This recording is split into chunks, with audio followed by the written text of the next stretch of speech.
I would like to start with a question for you, Mr. Collishaw. You talked about advertising, and we did talk about it a bit earlier with other witnesses, and I'm interested in having your perspective on that balance with advertising and informing. So how important do you feel it is to inform a smoker on how likely less harmful vaping, and how can we do it? I think by allowing information advertising on both tobacco and vaping products, which is what our proposal is, then consumers can see for themselves, this one has smoke. Smoke contains all of these dangerous chemicals, causes all of these diseases. This one has no smoke. It has fewer chemicals, and is not known to cause, at least not known yet, to cause a great number of diseases. Mm-hmm. Dr. Selby, would you like to comment on that question? Myself? Sorry. Yes, would you? Do you have anything to add to what Mr. Collishaw said? No, I fully agree that we need to help exactly that, help smokers see the harms from cigarettes versus the harms from that by showing them what the contents are, and help them make an informed choice. Thank you. Senator Seidman to be followed by Senator Eggleton. Oh, thank you. Thank you both very much for your presentations.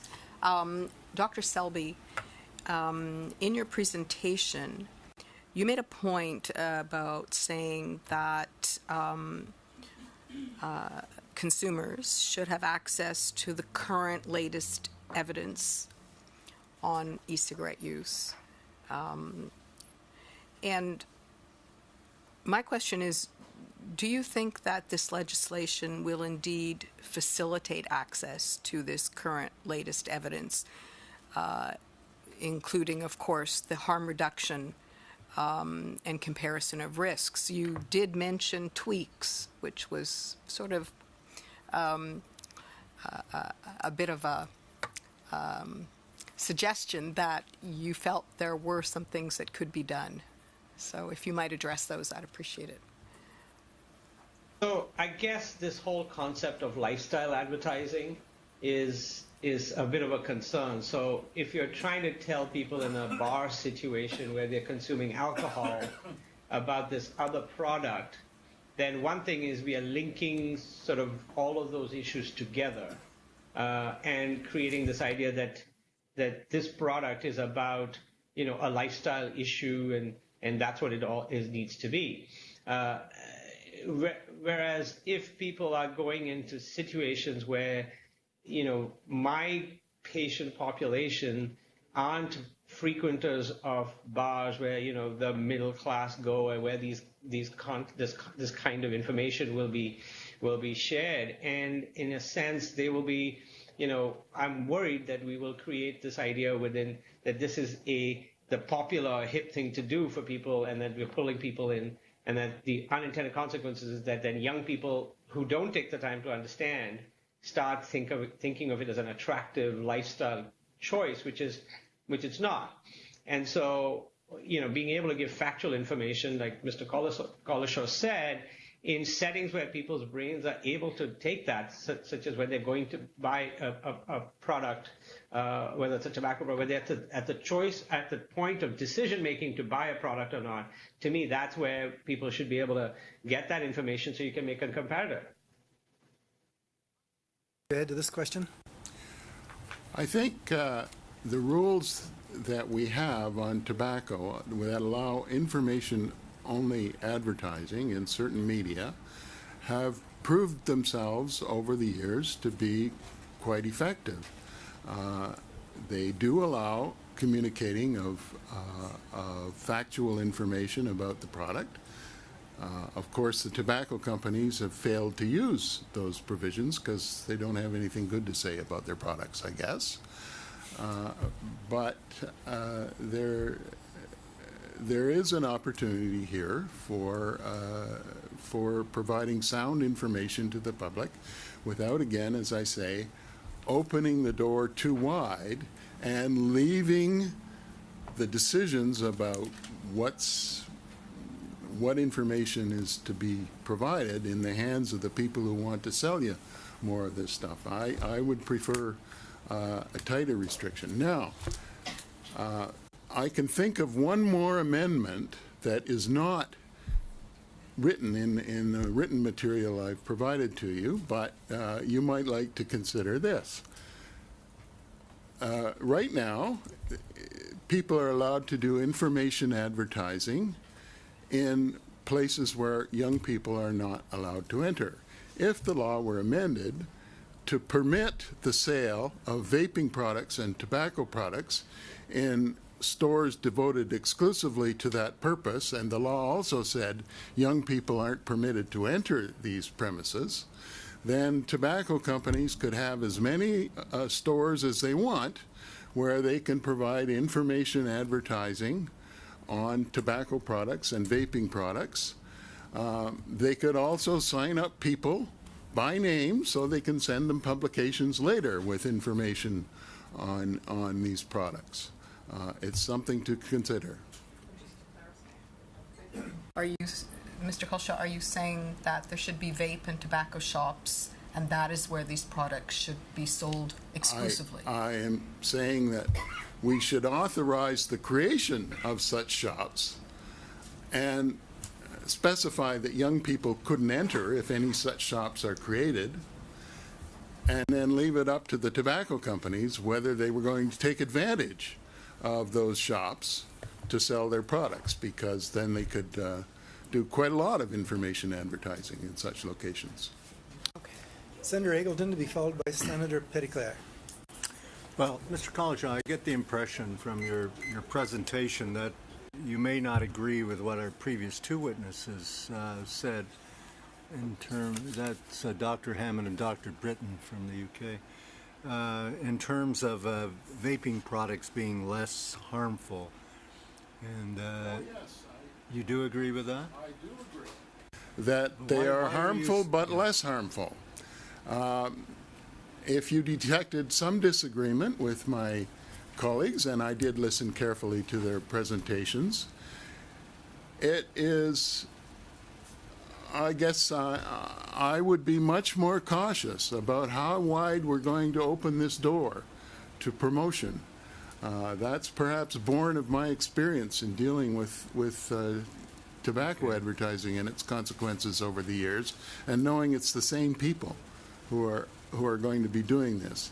I would rather proceed cautiously and just open that door to information advertising only.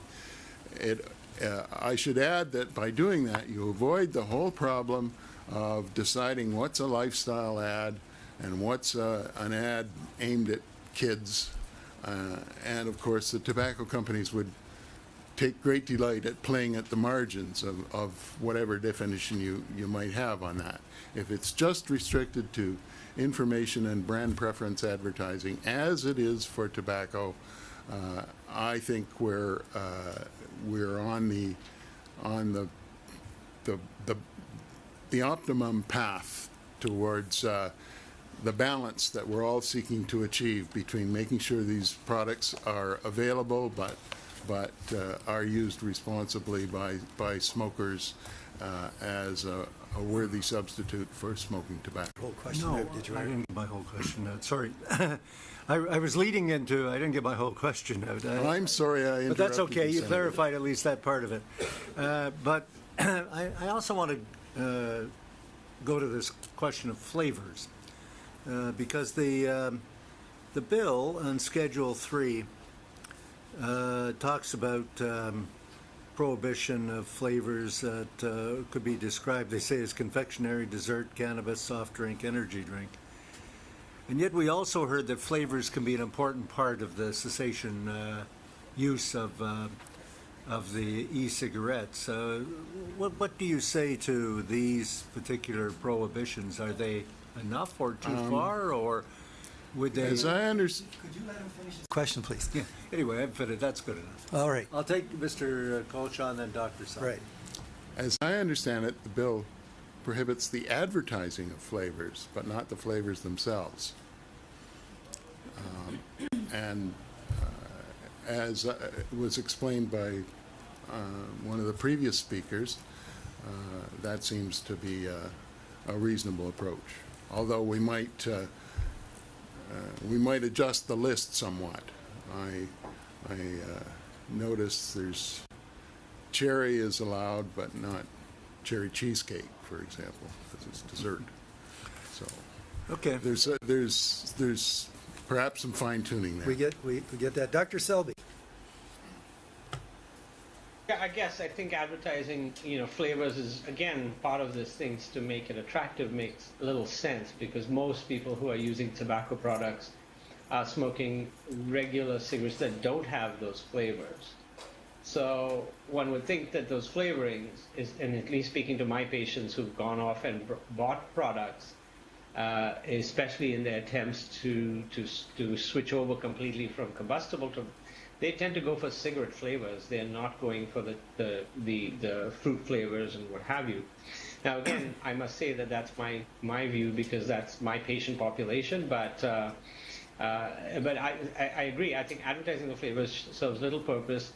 But banning the flavors should only be based on whether they are generally safe for human consumption or not. And we have seen some good examples, like diacetyl not being a good product. And I think to be as a flavoring agent, that's what brings the butter flavor in. Those things are harmful to be inhaled. So whatever we know is harmful to be inhaled, even in small quantities, should not be allowed. And I think that's what the attempt at making sure these flavors aren't generally harmful. And that speaks to that we do need to have a monitoring and a surveillance system, so that we can be learning as time goes on as to how do we refine these products. And I look at, and this is where we have to look at this as a product innovation, where it's not 100% complete, but when the first cell phones came out, they weren't what we use today, and we've seen how that innovation, and in fact, it's kind of a misnomer to call them e-cigarettes anymore. And in fact, most modern effective ones that people use actually don't look like cigarettes anymore. So we do need to think about that this is an evolving product. And so we do need to have surveillance over the use patterns and what any harms and what benefits there are when people use them. Thank you. Flavorings would come into that category. Thank you. Senator Petitclerc, to be followed by Senator Seidman.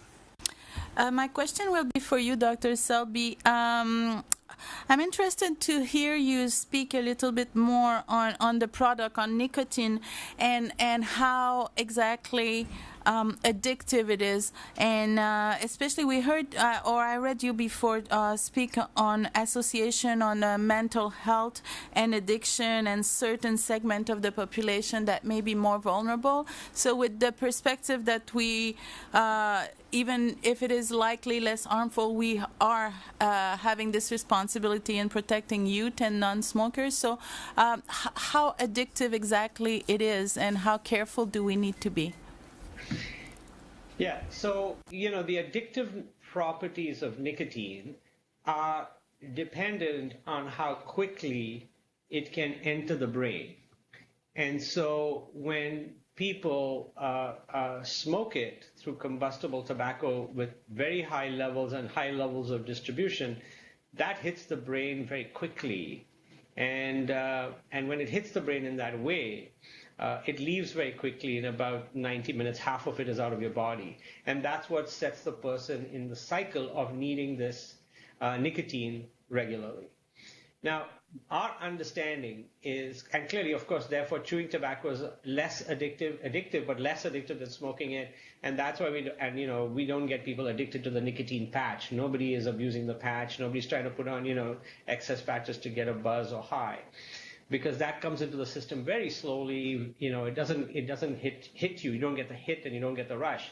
So nobody gets addicted to the patch. Even non-smokers will not get addicted to the patch. They'll get sick from that. So how quickly it comes into is a big determinant. The second thing is what else goes with it. Tobacco has so many other chemicals that either enhance or affect the brain chemistry that makes it have the effects that we see. So anxiety reduction, mood enhancement, improved concentration, all of those effects that people get from nicotine. And those are critical issues in our patients with mental illness, including the severe mental illnesses like schizophrenia. That's important for people with depression disorders, anxiety disorders, etc. There also may be other genetic reasons why people are addicted to cigarettes, but they also determines their addiction to alcohol and other addictive behaviors. So what we say is that if you're predisposed, we need to make sure that if you're going to use a drug, it doesn't cause you harm. And we know that nicotine is not innocuous. It's not. I wouldn't suggest putting nicotine into the drinking water because doesn't have an overall societal benefit. But for those who find it beneficial, current system is forcing them to get it in a way that is extremely damaging. That will take about 10 to 20 years of their life. And it's not the nicotine; it's the smoke. So I am not. If we could tame nicotine like we have tamed caffeine, by allowing people who want to use it in a way that doesn't cause them health effects, then this is the first indication that we are in that direction, where people don't no more have to use those dirty combustible forms of tobacco. And in terms of the actual health effects of nicotine itself, it may cause, and it's only now, it may cause wounds to delay in their healing. It may cause effects on diabetes, and it may cause, in people who have cancer, it may promote the cancer. It doesn't cause cancer, but once the cancer cells are, because it increases blood flow, it may increase that. Having said that, and I treat cancer patients who are continuing to smoke after their diagnosis, the smoke itself is also causing a problem for their chemotherapy, for how, in fact, some smokers, people who smoke will require double the chemotherapy if they continue to smoke. But I can switch them to nicotine, and that nicotine doesn't interfere with the chemotherapy. So we have, with these smokers, we're giving them everything that is there on the market right now, but they want, as you can imagine, when you have a cancer diagnosis, quitting your cigarettes is a very difficult thing. So we don't have anything to tell them. It's either quit or, too bad. And I think electronic devices do potentially provide an alternative, where people might have a better outcome. So will electronic devices become addictive, where people will find it difficult to stop? I think it will for some people, but they may have been already predisposed to getting addicted. They may have already had an addiction to cigarettes already, and we could help them quit it, because and I've helped people who have been using electronic devices to quit smoking and then need help coming off the electronic device, and they've done it quite successfully with a little bit of education. Thank you. Mr. Collishaw. Just add a few extra points to what my colleague Dr. Selby has said. He said nicotine reaches the brain very quickly. Some estimates are very quickly means 7 seconds, a couple of beats of your heart, and that nicotine that's in the pulmonary vein is in your brain. So the reward does come very quickly. You asked, how addictive is it? Well, there's been a lot of study of this, and it's, by many measures, it's about the most addictive substance known. When you ask heroin users who also smoke, what is the most difficult thing for them to quit, they say it's cigarettes. And there's evidence that a very high proportion of people who smoke, perhaps almost all of them, are addicted to nicotine. That's not the case for alcohol, say, or other drugs. Okay, Senator Seidman to be followed by Senator Eggleton. Thank you, Chair. Thank you both again. Dr. Selby, our previous two witnesses talked about the importance of monitoring smoking behaviors with the introduction of e-cigarettes, to be certain that we don't renormalize smoking among youth. We talked a lot about the gateway effect and the fact that we really don't know the impact And are we going to renormalize smoking for a new generation? CAMH,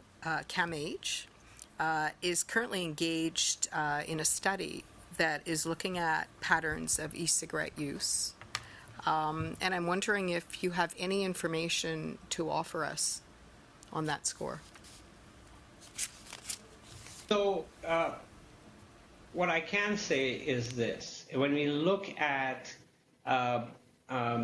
studies that have looked at ever use of an electronic device and then people who continue to use it later on, it's not as great. And clearly ever users of cigarettes are going to be much more likely to be ever users of cigarettes 30 days on. So from an addictive potential, at least roughly, now we can't say causative, but an association where you're seeing something at time point 1 and you're seeing something at time point 2, there's a suggestion that, and this is the controversy that exists with this whole gateway hypothesis. It's existed in addictions since the beginning of addictions. We get caught up on this idea that if somebody uses one drug, it's going to somehow sensitize them to use another drug. What we fail to understand and fail to describe, and many researchers fail to tell you, is that there may be a third factor that have made this person try substance 1. For example, they may be impulsive. They try substance 1, they don't like it, they move to substance 2, or they keep adding substances along the way. You cannot make that conclusion that substance 1 causes the use of substance 2.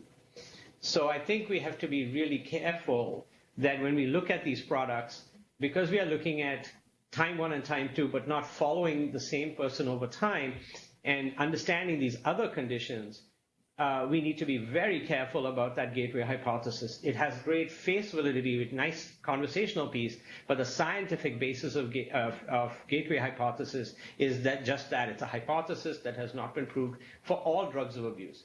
There are other genetic and other environmental factors that determine why kids start using and what persists and what causes them to use over time.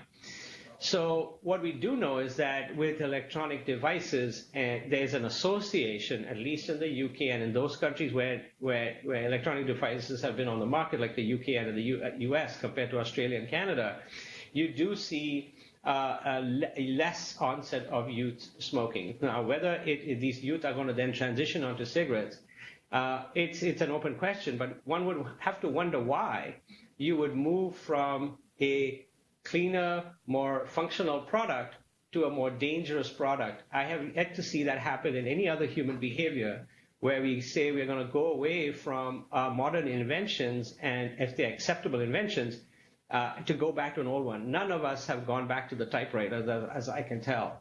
So as long as we allow for this technology to innovate and move forward, it'll be interesting to see whether the innovation pushes people or sensitizes people to become drug users.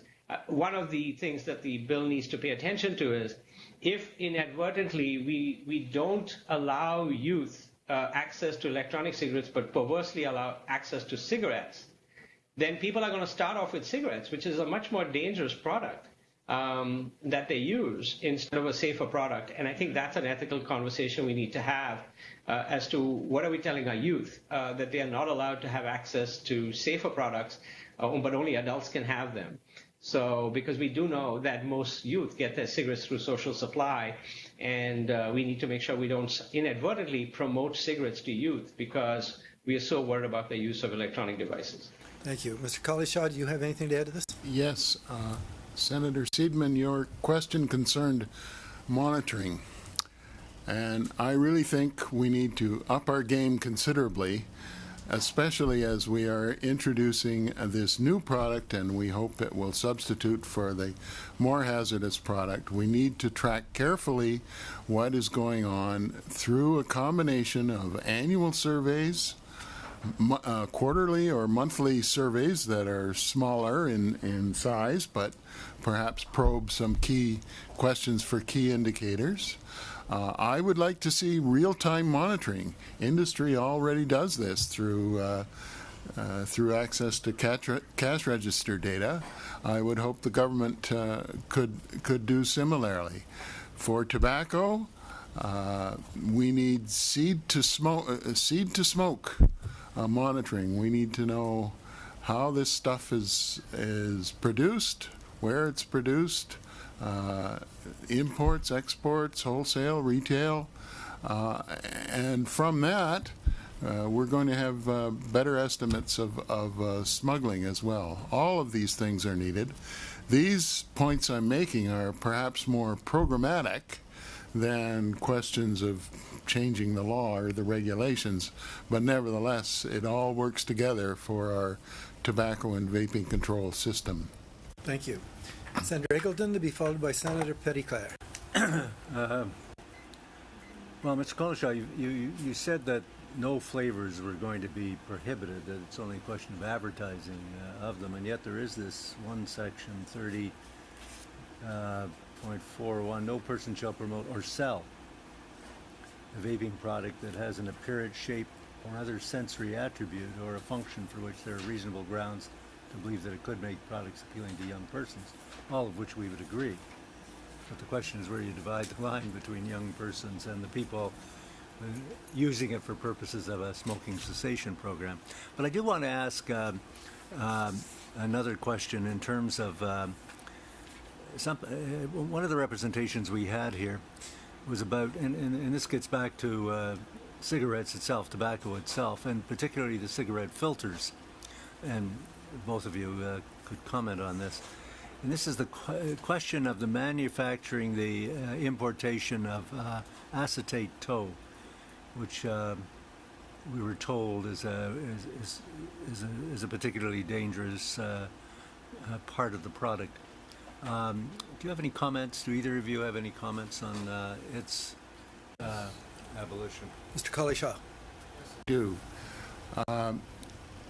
If we put all of the inputs into making cigarettes, and we call them precursors to cigarettes, I think including acetate tow, I think a very good case can be made for monitoring all of that stuff as well, and making sure that these products, whether they be acetate tow or cigarette making machines or cigarette paper or something else, do not go to places of illegal manufacture.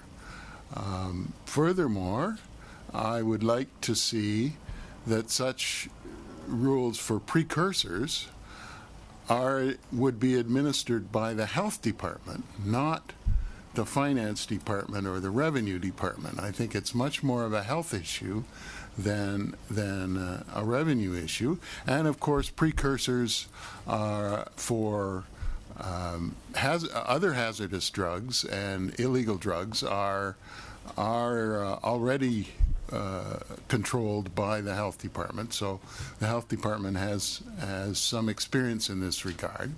I would say, however, that even if we were to do that, we'd still have a problem in that, in terms of smuggling control, in that a lot of the